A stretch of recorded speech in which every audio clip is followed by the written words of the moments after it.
परमेश्वर से बात करने वाले लोग हैं, आपको उनकी दुष्ट आत्माओं से बात करने में इंटरेस्ट नहीं लेना चाहिए। कई बार कई लोगों को हम देखते हैं कि वो शैतान से बात करने में इंटरेस्ट लेते हैं। दुष्ट आत्माओं उसको पूछते हैं, आप कहाँ से आए हो, कौन से पेड़ में रहते हो, कौन सी दुनिया से आए हो, जिसने आपको भेजा, कहाँ क्या क्या आप करते हैं, आपको उससे क्या मतलब। अगर आप विजय होना चाहते हैं, हवा के हार का कारण, आदम और हवा के हार का जो कारण था, वो कारण था कि उन्होंने शैतान से बात करना शुरू किया। पहला कारण हाल का, शैतान से बात करना उन्होंने शुरू किया। आप जब हम शैतान के साथ समय बिताते हैं, उसमें ज्यादा इंटरेस्ट लेते हैं, तो आप हार के पहले पायदान में आपने अपना कदम रख दिया है। हालेलुया, हालेलुया, बोलो यीशु प्रभु की। लेकिन जब आप परमेश्वर से बात करना शुरू करते हैं, परमेश्वर के साथ समय बिताना जब शुरू करते हैं, आप आत्मिक युद्ध के पहले पायदान में, जीत के पहले पायदान में आपने अपना कदम रखा हुआ है। हम देखते हैं, मैंने अभी शुरू में आपको बताया कि आत्मिक युद्ध का शुरुआत कहाँ होता है? मन में होता है। हमारा मन एक युद्ध क्षेत्र है। आपने मैं हमेशा एक चीज कहता हूँ, आपने अगर अपने आप को जीत लिया, आपने सब कुछ जीत लिया। आप सारे युद्ध आप जीत चुके हैं। अगर आपने अपने आप को जीते, अपने आप को जीतने का मतलब अपने आप को परमेश्वर के वचन के नियंत्रण में लाना, अपने आप को परमेश्वर के अधीनता में लाना, या अपने आप पर परमेश्वर की आत्मा को काम करने देना, ये एक विजय की शुरुआत है। आमीन, हालेलुया। गलतियों का 5 अध्याय पढ़ेंगे अगर आप, वहां पर लिखा हुआ है शरीर आत्मा के विरोध में है और आत्मा जो है वो शरीर के विरोध में है। तो पढ़ लेंगे मेरे साथ में, गलातियों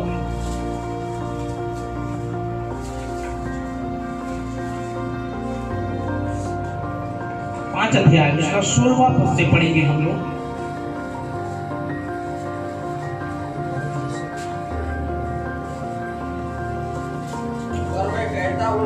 एक मिनट, मैं चाहता हूँ कि सब लोग अपनी बाइबल में निकाल लें, मुझे हिसाब से सब मिलकर एक साथ पढ़ेंगे।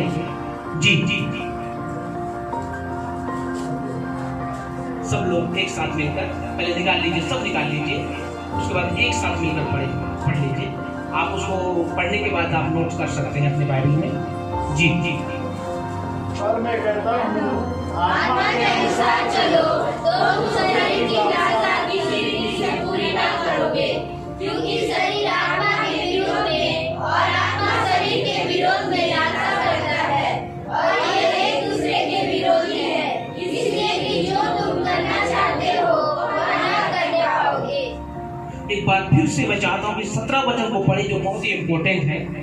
जी, क्योंकि शरीर आत्मा के विरोध में और आत्मा शरीर के विरोध में लालसा करता है, और ये एक दूसरे के विरोधी है, इसलिए कि जो तुम करना चाहते हो वह ना कर पाओगे। इसलिए कि जो कुछ तुम करना चाहते हो वो क्या करो, ना करने पाओ। शैतान चाहता है कि आप ना करो। आप आराधना करना चाहते हैं, आप प्रार्थना करना चाहते हैं, आप प्रभु में बढ़ना चाहते हैं, आप आत्मिक उन्नति करना चाहते हैं, आप परमेश्वर के निकटता में बढ़ना चाहते हैं, लेकिन शैतान चाहता है कि आप वो ना करो। इसीलिए वो आपके ऊपर में हमला करता है, और जब वो आपके ऊपर में हमला करता है, उसके हमले का जो स्थान होता है, या हमारे शरीर के अंदर बहुत सारे पार्ट हैं, लेकिन उन सारी चीजों में वो हमला नहीं करता। वो सबसे पहले हमला करने का स्थान का चुनाव करता है, और वो हमारे मन पर हमला करता है या आक्रमण करता है। आमीन, हालेलुया। सारे विचार कहाँ से शुरुआत होते हैं? मन से शुरुआत। सारी कल्पनाएं का उद्गम क्या है? मन। स्रोत क्या है सारी चीजों का, विचारों का, सोच का, सारी चीजों का उद्गम मन। जो भी उत्पन्न होता है वहीं से ही उत्पन्न होता है। इसलिए परमेश्वर चाहता है हम मन को परमेश्वर के हाथों में दें। आमीन, हालेलुया। जब आपके आपके मन के ऊपर में परमेश्वर का आत्मा मंडराएगा, मैं आपसे कहना चाहता हूँ आप आत्मिक युद्ध जीतने में सक्षम हो जाएगा। हालेलुया। अपने आप इस कलीसिया को सीखने की आवश्यकता है। मेरे मन के ऊपर परमेश्वर का आत्मा मंडराना चाहिए। हालेलुया।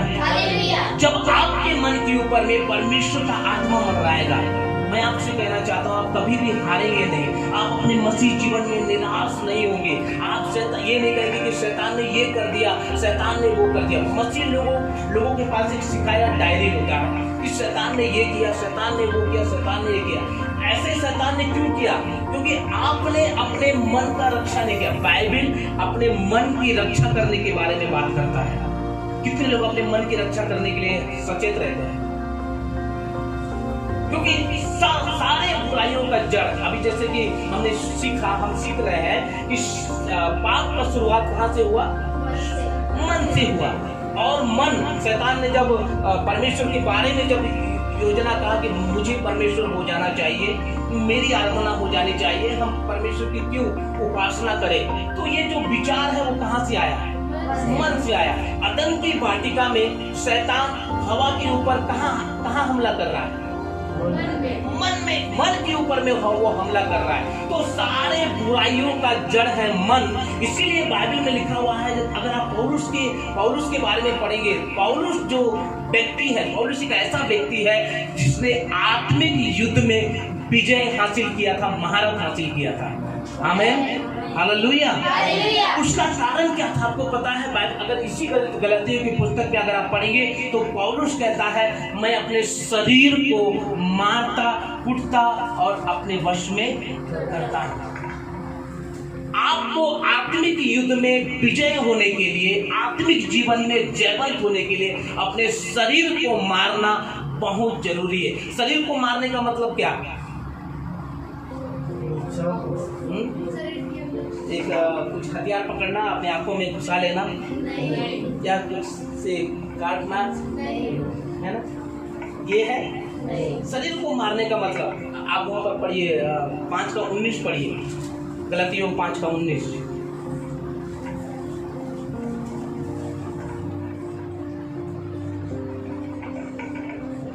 शरीर के काम को सारे लोग एक साथ मिलकर, सब लोग एक साथ मिलकर पढ़ेंगे ऊंचे शब्द से।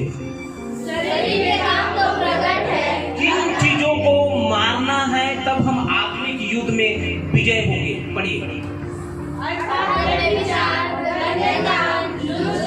मूर्ति पूजा, टोना, बैर, झगड़ा, ईर्ष्या, क्रोध, विरोध, फूट, विधर्म, राग, मतवालापन, हीरा और इनके जैसे और काम है, जिनके विषय में मैं तुमसे पहले से कह देता हूँ। बस थोड़ा सा वचन को, सब लोग वचन में ही नजर गड़ाए रहिए, वही वचन को देखते रहिए। बहुत सारी चीजों के बारे में बात किया गया है, वहाँ बताया गया है। अब आप थोड़ा सा वहाँ पढ़कर अपने आप का निरीक्षण करेंगे। हम अपने आप का निरीक्षण करेंगे, अपने आप को हम जांचेंगे कौन कौन सी ऐसी बातें हैं जो आपके अंदर में वहाँ है और ऐसी कौन कौन सी बातें हैं जो नहीं है। क्या क्या चीजें हैं वहाँ? डाहा है, मतवालापन है, ईर्ष्या है, जलन है, और ये सब चीज हमारे अंदर है। ये सब हमारे अंदर रख कर हम आत्मिक युद्ध कैसे जीत सकते हैं? किसके अंदर में जलन नहीं है?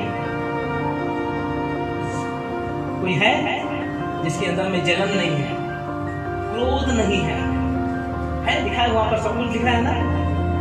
जब हम इस वचन को पढ़ते हैं, जब मैं पहली बार इस वचन को पढ़ा, मैंने जांचना शुरू किया। मैं अभी भी मैं जब बाइबल पढ़ता हूँ, पत्रियों को जब मैं पढ़ता हूँ तो मैं लिखता हूँ क्या क्या मेरे अंदर है और क्या क्या मेरे अंदर में नहीं है। जो है मैं अंडरलाइन करता हूँ, जो नहीं है उसके लिए प्रभु को धन्यवाद करता हूँ। लेकिन अंडरलाइन करने का मतलब यह है कि जो मेरे अंदर है मैं उसे अपने अंदर से बाहर निकालूंगा। हालेलुया। आत्मिक युद्ध बोलने से जो हमारे अंदर है उसे बाहर निकालना, उस अभिलाषा पर जय पाना ही आत्मिक युद्ध है।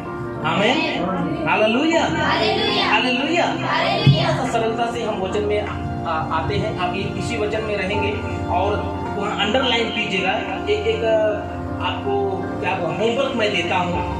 अपने जब आप मीटिंग खत्म होगी, आप उसको वचन को पढ़िए और उसको देखिए कि क्या क्या आपके अंदर है और क्या क्या आपके अंदर नहीं है। जो नहीं है प्रभु को धन्यवाद करें, लेकिन जो है उसके लिए प्रार्थना करें कि परमेश्वर मुझे इन चीज़ों से छुटकारा दे, ताकि मैं जो 15 जून को जो आत्मिक युद्ध के बारे में जो शिक्षा दी गई थी, उस शिक्षा के द्वारा मैं जयवंत हो सकूं अपने विश्वासी लाइफ में, अपने मसीह जीवन में, और एक जयवंत मसीह जिंदगी जी सकूं। आमेन, हालेलुया। कितने लोग होमवर्क करेंगे अपने घर पर जाकर, इस वचन को पढ़ेंगे और कहेंगे कि परमेश्वर कौन कौन सी बातें मेरे अंदर है। मैं अब तक इतना लंबा समय, जब प्रभु के दास ने मुझे बताया कि इस प्रकार का प्रोग्राम मैं करने जा रहा हूँ, जब प्रभु के दास मुझे बता रहे थे तो मैं इस बात पर निर्णय किया कि प्रभु के दास जो है बहुत अच्छा प्रोग्राम अपने कलीसिया में रख रहे हैं, क्योंकि कलीसिया में प्रचार होता है लेकिन शिक्षाएं नहीं होती है,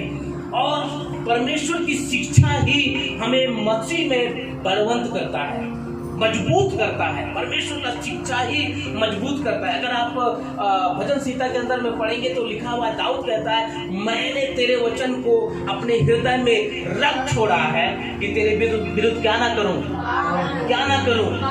हम वचन को अगर अपने अंदर में रखेंगे, हम किससे बचेंगे? पाप से बचेंगे। सरल शब्दों में मैं कह रहा हूँ, जब हम परमेश्वर के वचन को अपने हृदय में रखते हैं, हृदय में, मन में रखते हैं। अब तक मन में क्या था? वहाँ गलतियों में लिखा हुआ है, मन के अंदर में क्या है? जलन, ईर्ष्या, क्रोध, डाह, मतवालापन, लीला कीड़ा, ये सब कुछ मन के ऊपर में था, और इसलिए हम मसीह में हम नहीं बढ़ पा रहे हैं, आत्मिकता में नहीं बढ़ पा रहे हैं, जयवंत मसीह जिंदगी नहीं जी पा रहे हैं, क्रिश्चियन लाइफ स्टाइल हम नहीं जी पा रहे हैं। जैसे प्रभु के दास भाई बोलू हमें बता रहे थे कि मसीह जीवन शैली के विषय में हम पवित्रता में नहीं जी पा रहे हैं। कारण क्या है? मन के अंदर में ये अभिलाषाओं का राज्य है। हम किसके राज्य में हैं? हम परमेश्वर के राज्य में होना है, लेकिन हम किसके राज्य में हैं?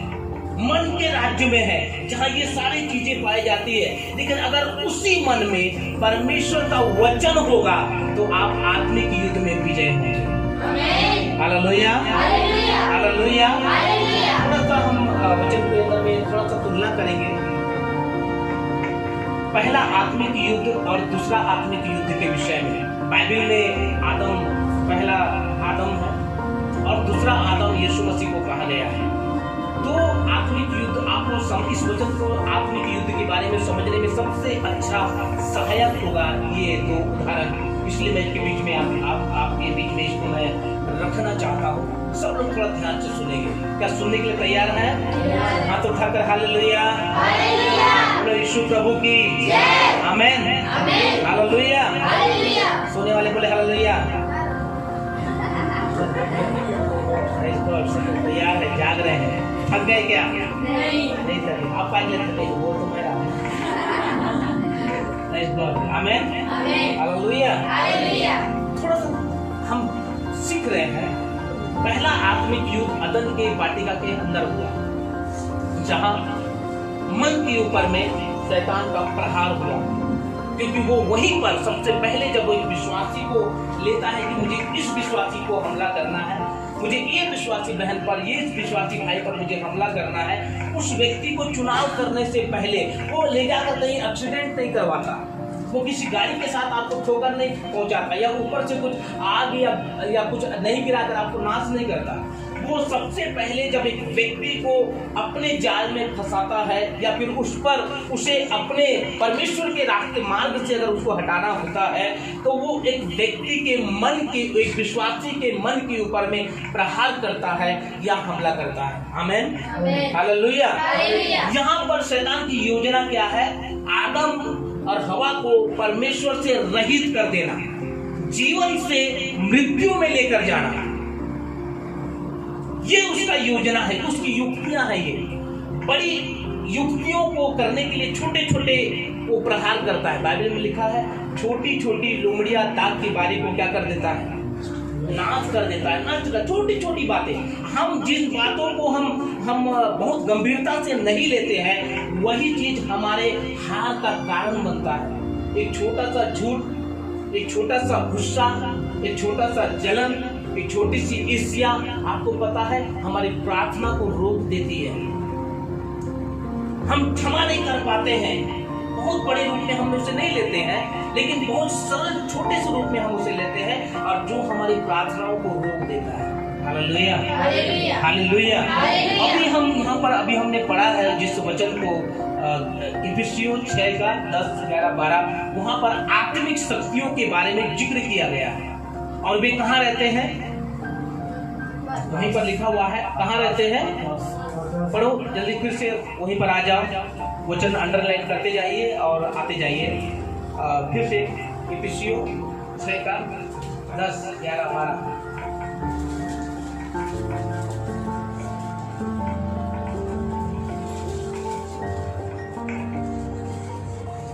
अंडरलाइन कर लिखना है, लिख लीजिए। आत्मिक युद्ध, आत्मिक जो युद्ध है वो आत्मिक शक्तियों के विरुद्ध में है।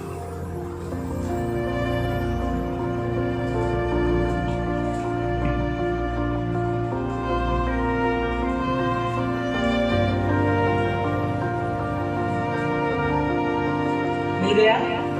पढ़ेंगे जल्दी से। चलो कोई भी भाई लोग में से कोई एक पढ़ेंगे उसको। जी, ऊंचे शब्द से पढ़ेंगे। इसलिए प्रभु में जी और उसकी शक्ति के प्रभाव में बलवंत बनो। जी जी परमेश्वर के सारे हथियार बांध लो जी जी कि तुम शैतान की युक्तियों के सामने जी जी खड़े रह सको। जी जी। क्योंकि हमारा यह बल युद्ध लहू और मांस से नहीं। हमारा बल युद्ध या हमारा युद्ध जो है वो लहू और मांस से, मतलब दिखने वाली ताकतों से, दिखने वाली चीजों से नहीं है, दृश्य चीजों से नहीं है, परंतु प्रधानों से और अधिकारियों से और इस संसार के अधिकार के हाकिमों से, इस संसार के अधिकार के हाकिमों से, और उस दुष्टता की आत्मिक सेनाओं से, और उस दुष्टता की आत्मिक सेनाओं से है जो आकाश में है। कहाँ है? आकाश में। कहाँ है? आकाश ये में। आत्मिक सेना कहाँ है रहते हैं? आकाश में। अब ध्यान से सुनना, जब आपकी परमेश्वर कहाँ है? परमेश्वर कहाँ है? स्वर्ग में है। वो आकाश में नहीं है। कहाँ है? स्वर्ग में है। आकाश में कौन है? अंधकार की शक्तियां कहाँ पर है? आकाश में है। और परमेश्वर स्वर्ग में है। हम कहाँ पर हैं? पृथ्वी में। मनुष्य कहाँ पर है? पृथ्वी में है। ठीक है, 3 स्टेप को स्मरण रखेंगे। हम कहाँ हैं? पृथ्वी में। अंधकार की ताकतें कहाँ है? आकाश में। परमेश्वर कहाँ है? स्वर्ग में। स्वर्ग में। ठीक है, हमारी प्रार्थना पृथ्वी से कहाँ जाता है? स्वर्ग। हमारी आराधना, स्वर्ग। हमारी विनती स्वर्ग जाता है। आपको पता है कई बार हमारी प्रार्थना स्वर्ग नहीं पहुंच पाती है, हमारी आराधना स्वर्ग नहीं पहुंच। कई लोग कहते हैं ना कि मेरी क्यों परमेश्वर मेरी दुआ नहीं सुन रहा है? क्योंकि आपकी प्रार्थना स्वर्ग नहीं पहुंचा है। इस घटना को हम थोड़ा सा दानियल नबी की अगर पुस्तक से अगर हम लोग देखेंगे तो एक छोटा सा घटना, पढ़ने की आवश्यकता नहीं है, मैं उसको छोटा सा आपको बता दूं। दानियल 9, 10, 11 अध्याय के अंदर में दानियल ने 21 दिन का उपवास रखा। उसने 21 दिन का उपवास रखा। वो 21 दिन तक प्रार्थना करता रहा, लेकिन दानियल के हर प्रार्थना का जवाब उसे तुरंत मिल जाता, बहुत जल्दी मिल जाता था। मैं सरल शब्दों में बता रहा हूँ, क्योंकि मैं प्रचार नहीं कर रहा हूँ, सिखा रहा हूँ, हम सीख रहे हैं। दानियल की प्रार्थना का जवाब अधिकतर 2 दिनों में, 3 दिनों में उसे मिल जाता था। पहली बार दानियल की प्रार्थना का जवाब आने में 21 दिन लगे। कितने दिन लगे? 21 दिन लगे। कारण क्या है? जब स्वर्गदूत दानियल के पास में पहुंचा तो उस दानियल को मालूम नहीं है कि क्यों मेरी प्रार्थना का जवाब मुझ पर नहीं आ रहा है। वो खुद परेशान था, लेकिन उसने प्रार्थना करना बंद नहीं किया, उसने अपनी प्रार्थना को जारी रखा। लेकिन बाइबल बताती है कि जब स्वर्गदूत दानियल के पास आया तो कहीं ना कहीं दानियल के चेहरे को देखकर, दानियल के मन को देखकर स्वर्गदूत को समझ में आ गया कि दानियल पूछना चाहता है 21 दिन क्यों लगे।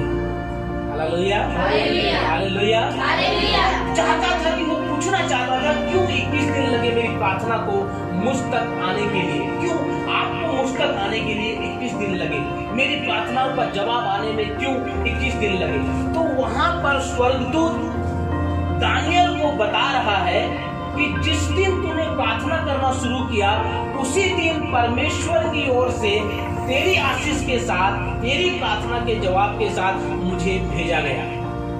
फिर वो बताता है कि जब मैं आ रहा था तो आकाश में अंधकार के शक्तियों ने, बुरी आत्माओं ने, दुष्ट आत्माओं ने, अंधकार के हाकिमों ने, ये जो आत्मिक जो सेनाएं हैं जो आकाश में हैं, उन्होंने उस स्वर्गदूत को क्या किया, रोक लिया, उस स्वर्गदूत को पकड़ लिया जिसके पास दानियल की आशीष थी, प्रार्थना का जवाब था, वो सब कुछ उसने रोक दिया। और ये इसके विषय में स्वर्गदूत जो है वो दानियल को बता रहा है कि क्यों मुझे तेरे पास आने में 21 दिन लगे। आपको मैं बताना चाहता हूँ इस स्टोरी से या इस जो वाकया से मैं आपको बताना चाहता हूँ कि कई बार आपकी और मेरी प्रार्थनाओं को भी, चाहे वो जाने का समय हो या आने का समय हो, अंधकार की शक्तियां रोकती हैं। आपको पता है दानियल क्यों स्वर्गदूत दानियल के पास पहुंचा? स्वर्गदूत लड़ सकता था या फिर एक और स्वर्गदूत आकर शैतान से युद्ध किया तब जाकर स्वर्गदूत जो है वो दानियल के पास पहुंचा, ऐसा नहीं है। दानियल की प्रार्थना ने स्वर्गदूत को ताकत दिया। आमीन, हालेलुया।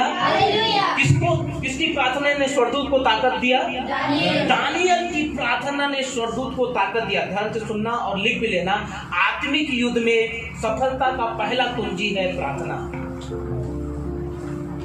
आत्मिक युद्ध में विजेता का, सफलता का पहला जो कुंजी है या जो पहला जो हथियार है जो कभी असफल नहीं होता, वह है प्रार्थना। आत्मिक युद्ध में वही सफल होंगे जो प्रार्थना का जिंदगी जीते हैं, जिसका प्रेयर लाइफ है, जिसका प्रार्थना जिंदगी है, जो प्रार्थना को महत्व देते हैं, वो आत्मिक युद्ध में कभी भी नहीं हारेंगे। आमीन, हालेलुया। सब इधर है, सब सीख रहे हैं। आत्मिक युद्ध में जीतने का जो सबसे प्रमुख जो हथियार है वो क्या है? प्रार्थना।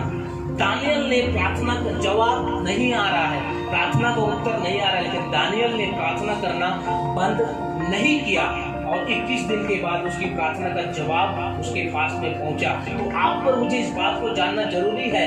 उस दिन दानियल ने भी इस बात को जाना कि अंधकार की ताकतें कहां पर है? आकाश में है, जो हमारी प्रार्थनाओं को रोकते हैं। लेकिन उसका निरंतर प्रार्थना ने स्वर्गदूत को ताकत दिया और वो स्वर्गदूत उसके पास उसकी आशीष के साथ उपस्थित हुआ। आमीन, हालेलुया। तो यहाँ पर हम परमेश्वर के वचन में देखते हैं कि अंधकार की ताकत कहाँ पर है? आकाश में है। आमीन, हालेलुया। अब हम थोड़ा सा जल्दी से अपने वचन के मुख्य भाग में आ जाते हैं, मेरा समय समाप्त हो रहा है।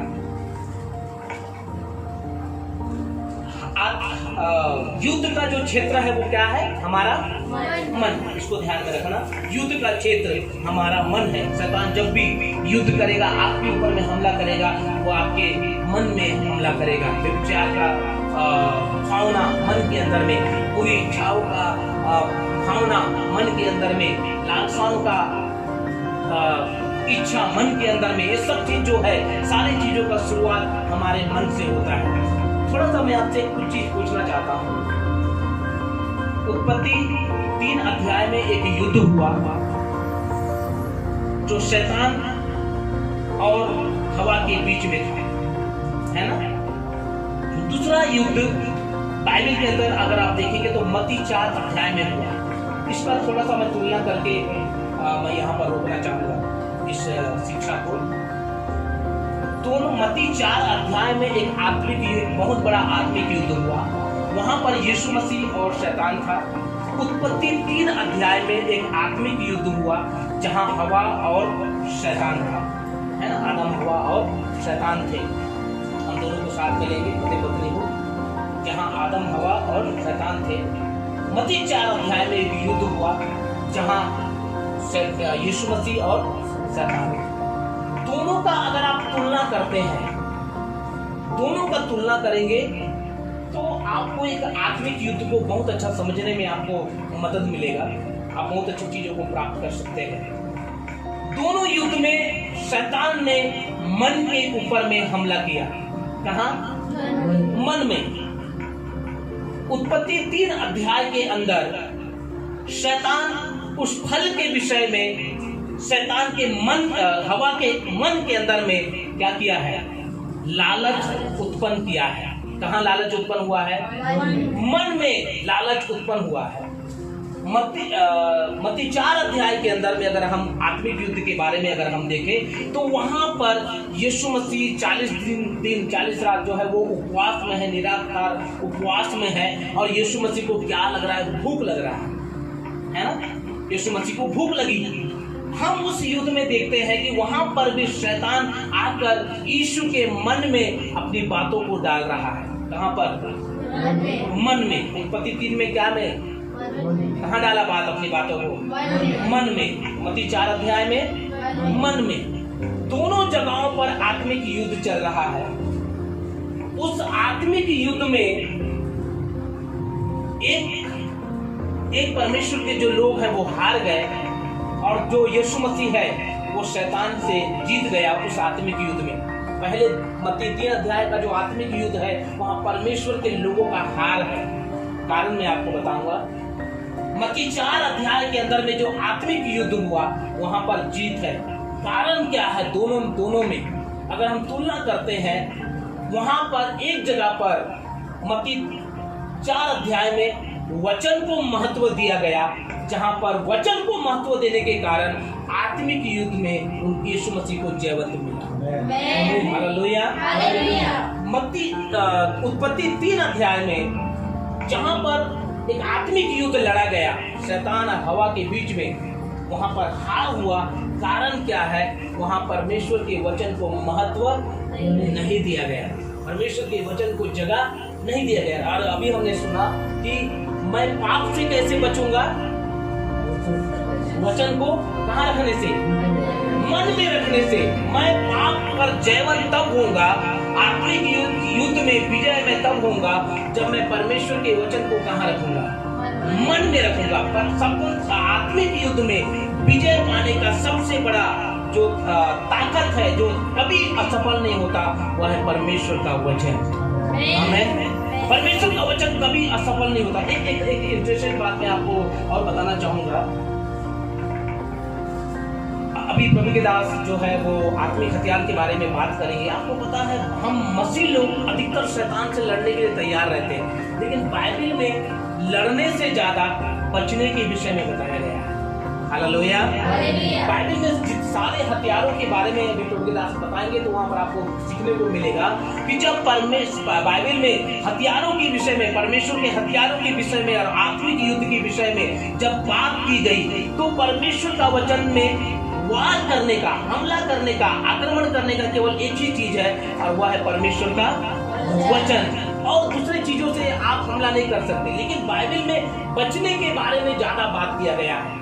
हथियारों के बारे में पढ़ेंगे जहां पर तोप के बारे में लिखा हुआ है, झिलम के बारे में लिखा हुआ है, जहां पर बहुत सारी चीजों के बारे में, झिलम, तोप, ये सारी चीजों के बारे में, जूता, ये सब चीजों के विषय में व्याख्या किया गया है, जो हमारे शरीर को सुरक्षित करता है, जो हमको बचाता है। शरीर को सुरक्षित हमला करने से ज्यादा बचने के विषय में परमेश्वर का वचन हमको सिखाता है। आमीन। हालेलुया। हालेलुया। आप आत्मिक युद्ध में आप जयवंत तभी होंगे जब आप हमला कम करेंगे और बचेंगे ज्यादा। आमीन। हालेलुया।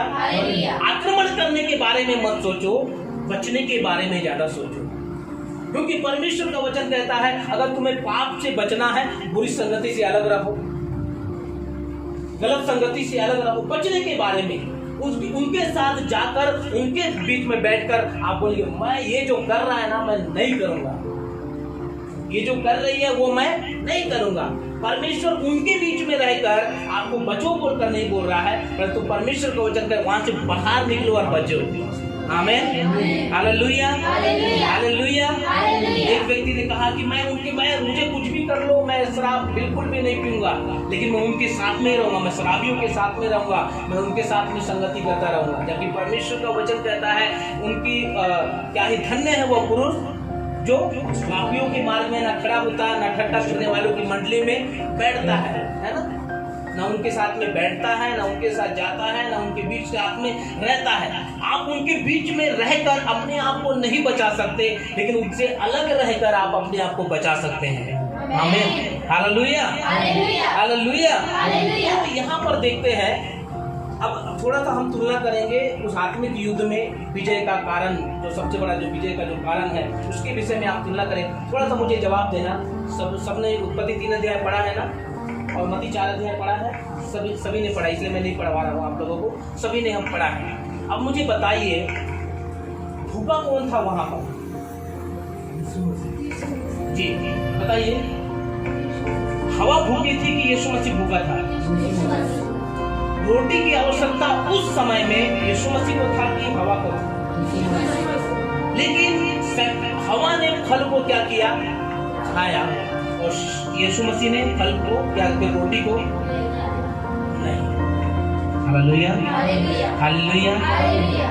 मैं इसलिए आपको बचने के लिए बोल रहा हूँ। कई बार हम उग्र हो जाते हैं और प्रहार करना शुरू करते हैं, जबकि परमेश्वर का वचन बचने के बारे में बता रहा है, आपको प्रहार करने के बारे में नहीं बता रहा है। यहाँ पर हवा के पास में बहुत सारे ऑप्शन थे। वहाँ पर ऐसा नहीं था कि हवा जो है वो बहुत भूखी थी और वहाँ पर केवल एक ही फल था। वह बहुत सारे फल थे और हवा तृप्त थी, लेकिन फिर भी भूख ना होते हुए भी उसने उस फल को तोड़ा और खाया और पाप में गिर गई। आत्मिक युद्ध में वहाँ पहला हार हुआ। जबकि यीशु मसीह के आत्मिक युद्ध में हम देखते हैं यीशु भूखा था और उसे सख्त रोटी की आवश्यकता थी, लेकिन दोनों युद्ध में हम देखते हैं कि यीशु मसीह वहां पर जीता। कारण क्या है?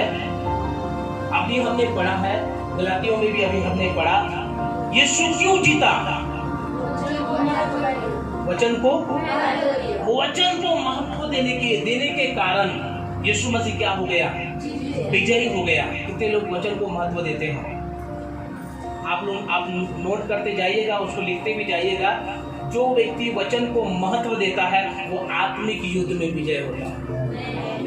मैं पॉइंट टू पॉइंट आपको इसलिए स्टेप बाय स्टेप नहीं बताते जा रहा हूँ, आप मैं उसमें ही बोलते बोलते आप अपना पॉइंट नोट करते जाइए। पहला हमने देख रहे कि प्रार्थना करने वाला व्यक्ति आत्मिक युद्ध में विजय होता है। अपने मन की रक्षा करने वाला व्यक्ति आत्मिक युद्ध में विजय होता है। प्रहार करने से ज्यादा बचने वाला व्यक्ति आत्मिक युद्ध में विजय होता है। और अभी हम सीख रहे हैं कि जो वचन को महत्व देता है अपने जीवन में, अपने अंदर, वो आत्मिक युद्ध में विजय होता है। यीशु के जीत का कारण था परमेश्वर का वचन। यीशु ने वहां पर बोलना शुरू किया, ऐसे लिखा है, ऐसे लिखा है। शैतान भी जब पर यीशु के पास में आया, या फिर आदम के वाटिका में हवा के पास जब शैतान आया तो क्या लेकर आया? वचन लेकर, वो भी वचन लेकर उसके पास में आया। यीशु मसीह के पास में भी जब शैतान आया तो वचन लेकर आया, लेकिन यीशु ने जब शैतान से बात करना जब शुरू किया, वो वचन से बात कर रहा है। Hallelujah, hallelujah.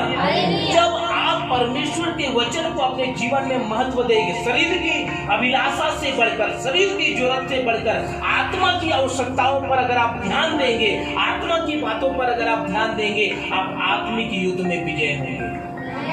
आमीन, हालेलुया। कितने लोग आज इस बात को सीख रहे हैं कि हम आत्मिक युद्ध में कैसे विजयी हो सकते हैं। आमीन, हालेलुया। आपको और मुझको हमेशा, जब तक हम इस पृथ्वी में हैं, हमारा युद्ध चलता रहेगा। ये अभी रुकने वाला युद्ध नहीं है। जैसे प्रभु के दास ने बोला कि एक समय आएगा जब उस पृथ्वी की आत्मा को अधोलोक में हमेशा के लिए डाल दिया जाएगा। आत्मिक सेनाओं को हमेशा के लिए, जब परमेश्वर उस विषम दिन में, उस अपने अग्नि में जब परमेश्वर डाल देगा, उस दिन इस युद्ध का समापन होगा या खत्म होगा। लेकिन उससे पहले जब तक हम इस शरीर में हैं, जब तक यीशु मसीह का आगमन नहीं हो जाता, जब तक कलीसिया उठाई ली नहीं जाती, तब तक इस पृथ्वी में हमें आत्मिक युद्ध लड़ते रहना है।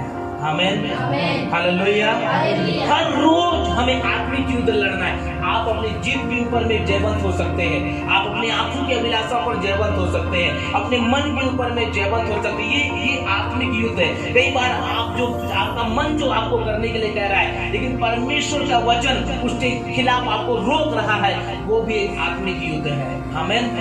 आप सही जगह पर जा रहे हैं और कोई आपको वहां से जाने से रोक रहा है कि आप उस जगह पर क्यों जा रहे हैं, लेकिन आप किसी तरह से उस जगह पर पहुंच रहे हैं, वो भी एक युद्ध है। इस मीटिंग पर आना, इस जगह पर आना, परमेश्वर के वचन के पास आना, परमेश्वर के निकटता में आना। कई बार हमें प्रार्थना करना नहीं होता है ना, कई बार हम प्रार्थना करना चाहते हैं, नहीं हो पाता है, हम उपवास करना चाहते हैं, ये भी एक आत्मिक युद्ध है। अभी हमें शुरू में मैंने इसलिए आपको बताया शैतान की युक्तियां पर से हम लोग सोचिए बहुत बड़ी बड़ी योजनाएं बनाएगा हमें असफल करने के लिए, लेकिन नहीं, छोटे छोटे चीजों के द्वारा वो आपको और मुझको असफल करने का कोशिश करेगा। अगर आप उस पर जयवंत हो रहे हैं, छोटी बातों में आप जयवंत हो रहे हैं, बड़ा युद्ध आप जीत चुके हैं। हालेलुया। बोलो यीशु प्रभु की जय, बोलो यीशु प्रभु की जय। रोटी की आवश्यकता किसको थी? भूख किसको लग रहा था? शैतान वही लेकर आया, लेकिन यीशु ने शरीर की आवश्यकता से बढ़कर आत्मा की आवश्यकता को पहला महत्व दिया, और वो परीक्षा पर क्या हो गया? पास हो गया, जयवंत हो गया, जीत गया। लेकिन हवा ने शरीर की अभिलाषा को पहला महत्व दिया और आत्मा परमेश्वर के वचन को महत्व न देकर वो पाप में गिर गई, और उसके द्वारा पूरा मानव जाति क्या हो गया? पतित हो गया, पाप में गिर गया, परमेश्वर से रहित हो गया। तो हम यहाँ पर सीख रहे हैं, बहुत सारी चीज़ों को मैंने छोटे छोटे करके आपको बताया कि आत्मिक युद्ध को हम कैसे जीत सकते हैं और कैसे हम जयवंत हो सकते हैं। परमेश्वर हमें आशीष दे।